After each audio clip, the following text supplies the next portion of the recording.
आशा करता हूँ आप सब बहुत अच्छे होंगे। मेरा नाम है सिद्धांत अग्निहोत्री, स्टडी ग्लोस पे आपका बहुत बहुत स्वागत है। पीएम मोदी का आपने इंटरव्यू देखा कि नहीं? ये लगभग 2 घंटे का इंटरव्यू है और आप इनका इंटरव्यू ज़रूर देखिएगा। प्रधानमंत्री मोदी जी, एक तो देखिए, मैं पर्सनली तो पीएम मोदी, क्या होता है ना कि इलेक्शन में पीएम मोदी इंटरव्यू काफ़ी देते हैं। ये मेरे हिसाब से नहीं होना चाहिए। आप एक रिप्रेजेंटेटिव हो तो आपको लगातार संवाद बनाए रखना है। ये पीएम मोदी ने खुद भी इस इंटरव्यू में बात कही, मैंने तो पूरा देखा, खुद भी इस इंटरव्यू में बात कही कि आप इलेक्टेड लीडर हो तो आपको संवाद बनाए रखना है। बिल्कुल सही बात है, व्यस्त बहुत ज्यादा रहते हैं, लेकिन 1 महीने में अगर एक इंटरव्यू दे देंगे तो इससे लोगों को भी बहुत ज्यादा आत्मविश्वास मिलता है। ठीक है, तो वैसे तो मेरा पर्सनल मानना यह है कि प्रधानमंत्री मोदी जी को इंटरव्यू लगातार देते रहना चाहिए ताकि लोगों को पता तो चले। प्रेस कॉन्फ्रेंस करते रहनी चाहिए। पीएम मोदी का एक तरफा संवाद होता है, वो टीवी पे आते हैं, कोरोना काल में आए और फिर लोगों को एड्रेस करते हैं, लेकिन ये बहुत अच्छा था।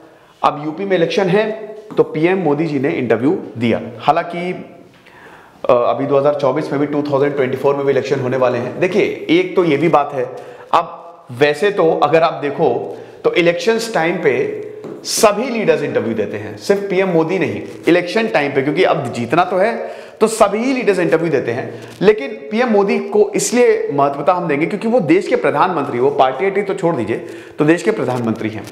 तो ये चीज है। तो पीएम मोदी का जो इंटरव्यू था एएनआई में कोई जो इन्होंने दिया है, वो उसमें काफी अहम मुद्दों पर बात की, स्पेशली वो जो गधे वाला प्रकरण है। पीएम मोदी ने तंज कसते हुए यह कहा कि हमको गधा बोला गया था। 2017 में अखिलेश यादव और राहुल गांधी, कांग्रेस ने मिलकर चुनाव लड़ा था। भाई अखिलेश यादव जो हैं भैया, वो तो मतलब इतनी बुरी तरीके से जो रिपोर्टर्स होते हैं, जो जर्नलिस्ट होते हैं, इतनी बुरी तरीके से उनकी खिलाते हैं या इतना मजे ले लेते हैं कि मतलब सही बात है कि रोने रोने जैसा वो माहौल हो जाए। अभी एक रिपोर्टर ने पूछा था कि आप अर्नब गोस्वामी को इंटरव्यू देंगे, बोला कि बिल्कुल देंगे, कहाँ है वो, जेल में। तो ऐसा हिसाब किताब रहता है। तो अखिलेश यादव ने बोला था, उस समय अमिताभ बच्चन का एक ऐड चला था, वो जो कच्छ के गधे हैं उनका विज्ञापन कर रहे थे और बोले कि आप मतलब वो वहां की एक प्राइड के रूप में देखा जाता है तो आप गुजरात आइए। गुजरात टूरिज्म का ऐड ऐसे चला था। तो अखिलेश यादव ने तंज कसा था कि सदी के महानायक जो है वो गधों का विज्ञापन कर रहे हैं और हम यही बोलेंगे कि गधों को प्रमोट ना करें। तो इस तरीके का काफी ज्यादा था। अब देखिए, अखिलेश यादव वो कुछ भी बोले, अखिलेश यादव कि हमने तो गधे का कहा ये वो, लेकिन देखिए इशारा सबको पता है कि इशारा किसकी तरफ था।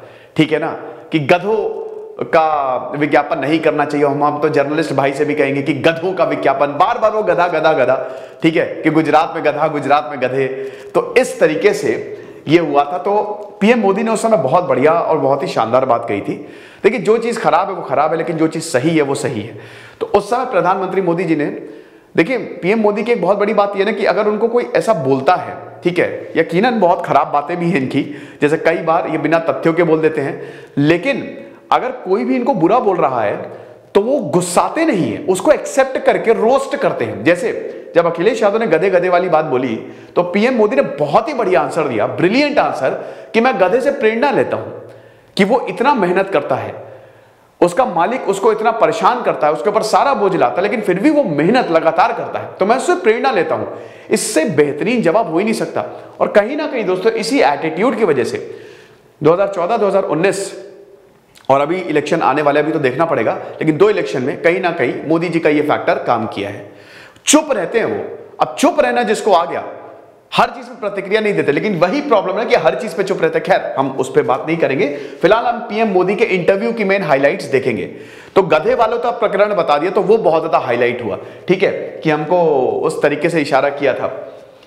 अब नरेंद्र मोदी जी ने सबसे पहले तो यहां पे यूपी में बोला कि भाई देखो, हम जीतने वाले हैं उत्तर प्रदेश में।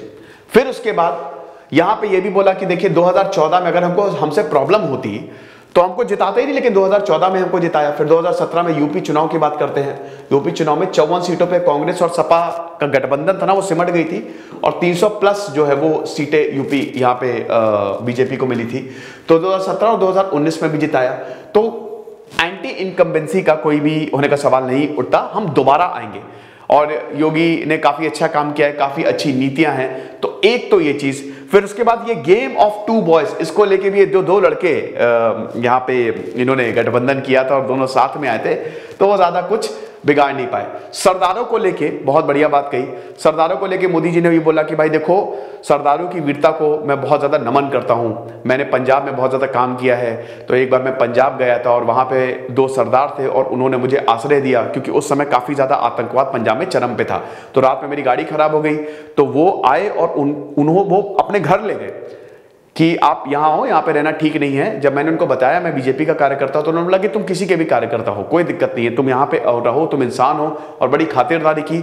और उसके बाद सुबह फिर जो सरदार है उन्होंने बाकायदा इंतजाम कराया पीएम मोदी के जाने का। तो उनकी वीरता और उनके लिए तो मतलब जान हाजिर है। तो इस तरीके से बोला। फिर किसान मुद्दों पे जब बात हुई, तो किसान मुद्दों पे भी पीएम मोदी ने बोला कि देखिए, किसान के हक में हम खड़े हुए हैं, और जो किसान ने कहा है और उनकी बातें हमने मानी, और आगे भी संवाद जो है वो जारी रहेगा। ठीक है, लेकिन दोस्तों इतने मुखर तरीके से इसमें जवाब नहीं दे पाए। मुझे लगा कि जैसे जब इन्होंने एड्रेस भी किया था ना, जब फार्म लॉज वापस लिए थे, हालांकि ज्यादा इस पे बोला नहीं, उन्होंने बोला कि इस मुद्दे पे मैं ज्यादा बोलूंगा नहीं, मैं मौन धारण करूंगा और इस पे आपको आने वाले समय में दिख जाएगा।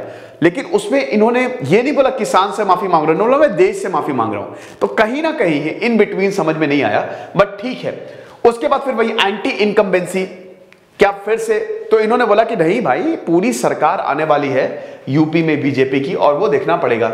ठीक है, तो खैर ये तो बड़ी बात ये है कि मायावती दिख नहीं रही है पॉलिटिक्स में। भाई अखिलेश यादव, अखिलेश भैया ने तो भैया कमाल ही कर दिया है। मतलब जहां जा रहे हैं वो तो मतलब रिपोर्टर्स की ऐसी बखिया उधेड़ रहे हैं कि क्या बताएं। योगी आदित्यनाथ भी बहुत ज्यादा एक्टिव है, इनके भी इंटरव्यूज में बहुत सुन रहा हूं। लल्लन टॉप का एक प्रोग्राम आता है, तो उसमें सारे पॉलिटिकल लीडर्स का इंटरव्यू लिया है। देखिए, एक आपको नहीं लगता कि एक ऐसा मंच होना चाहिए जैसे अमेरिका में होता है? अमेरिका में देखिए क्या शानदार चीज होती है, जब इलेक्शन होने वाले होते हैं ना, तो अमेरिका में जो इलेक्शन में खड़े हैं कैंडिडेट, जो प्रेसिडेंट होने वाले हैं, उनको सामने बैठाया जाता है और बहस कराई जाती है बहुत ही बढ़िया तरीके से। 4-5 बहस होती है। जो बाइडेन और डोनाल्ड ट्रंप पे बहस हुई थी, ऐसे ही भारत में होना चाहिए यार। चाहे स्टेट के चुनाव हो, चाहे केंद्र के चुनाव हो, ऐसे ही बहस होनी चाहिए। यह चीज है। तो अगर इन चारों को बैठा के बहस कराई जाए तो मजा ही आ जाए, डिस्कशन कराया जाए तो मजा ही आ जाए, प्रॉब्लम सॉल्व, जनता समझ जाएगी कौन कितना पानी में है। लेकिन भारत में यह होता ही नहीं है। तो खैर, चारों लोग एक्टिव है, मायावती को छोड़कर। मायावती बिल्कुल भी एक्टिव नहीं दिख रही है एकदम, तो समझ ही नहीं आ रहा है। और बल्कि इनको एक्टिव होना चाहिए, क्योंकि Mayawati is a very very good leader. इनकी कहानी भाई वाकई में इट्स क्वाइट इंस्पिरेशनल। जैसे पीएम मोदी ने इस इंटरव्यू में डायनेस्टिक पॉलिटिक्स पर प्रहार किया कि जैसे अब जब पूछा कि बीजेपी का मॉडल, बीजेपी में भी बहुत ज्यादा परिवारवाद है और बाकी जगह भी बहुत ज्यादा परिवारवाद है, तो यहां पे नरेंद्र मोदी ने बोला कि भाई देखो, हमारा परिवारवाद अलग है। अब देखिए, ये तो खैर क्या ही बोले, लेकिन यहां पे मोदी जी ने बोला हमारा परिवारवाद अलग है, हमारे यहां हर कोई आ सकता है, किसी एक इंसान के सेंटर में पॉलिटिक्स नहीं हो रही है। अगर आप बीजेपी का इतिहास देखेंगे तो अटल बिहारी वाजपेयी कोई बहुत ज्यादा बड़े परिवार से नहीं आया। खैर ये तो मैं बता रहा हूं, नरेंद्र मोदी। लेकिन भाई अब अमित शाह के बेटे आप देख ही रहे हैं, जय शाह। तो ऐसे बहुत सारे नाम हैं बीजेपी के अंदर जो कि परिवार से हैं। वो डायनेस्टिक पॉलिटिक्स है। डायनेस्टिक पॉलिटिक्स क्या यार, पॉलिटिक्स है, सिंपल सी बात है। अभी आपने देखा बीजेपी के कितने नेता सपा में गए, सपा के कुछ नेता, अपर्णा यादव जो है वो बीजेपी में आ गई। तो यही इंसान जो है, जो इतने टाइम से बीजेपी में था, अब ये जाएगा सपा में और सपा वाला आएगा। तो ये सब पॉलिटिक्स है और कुछ नहीं है। दूसरा पॉइंट ये है, वही बोला कि अब जैसे कांग्रेस पे बहुत ज्यादा प्रहार किया, कांग्रेस पे बहुत ज्यादा प्रहार करते हुए बोला कि भाई देखो, कांग्रेस जो है, अगर आप देखोगे तो यहां पे इर्द गिर्द परिवारवाद जो है उन्हीं के इर्द गिर्द घूमता है। मतलब किसी को ऊपर आने का मौका नहीं दिया जाता। और ऐसे ही समाजवादी पार्टी में है, लेकिन हमारे यहां ऐसा नहीं है। लेकिन दोस्तों सच्चाई है कि हर किसी के यहां ही ऐसा है। ठीक है, तो परिवारवाद पे यहां पे कायदे से तंज कसा नरेंद्र मोदी ने इस इंटरव्यू में। उसके बाद फिर जवाहरलाल नेहरू पे बात की। जवाहरलाल नेहरू पे भी स्पीच दी थी। तो जवाहरलाल नेहरू की एक स्पीच का उन्होंने उदाहरण दिया था पार्लियामेंट में और काफी मतलब उस पर तारीफ की थी। नेहरू तो देखिए, no doubt he was a hero. Nehru एक बहुत बहुत बड़े हीरो है। एक अभी सीरीज आई है रॉकेट बॉयज, तो रॉकेट बॉयज आप सीरीज जरूर देखिएगा। उसमें यह बताया कि हमारा स्पेस प्रोग्राम और पैरेलली एटॉमिक प्रोग्राम जब चल रहा था, तो जवाहरलाल नेहरू ने सारे के सारे प्रोग्राम्स को हरी झंडी दी थी। आपको पता है, नेहरू और सुभाष चंद्र बोस एक बहुत ही अच्छे दोस्त थे। एकदम कड़ी दोस्ती थी। और आपको यह भी पता है, शायद आपको नहीं पता होगा, मैं बताता हूं कि गांधी जी से बहुत मतभेद थे नेहरू के। बिल्कुल 1935 में जब गवर्नमेंट ऑफ इंडिया एक्ट आया तो सवाल ये छिड़ गया। मैं आपको बस थोड़ा सा डिटूर ले रहा हूं, देखिए जानना बहुत जरूरी है क्योंकि नेहरू को बहुत गालियां दी जाती हैं इस समय।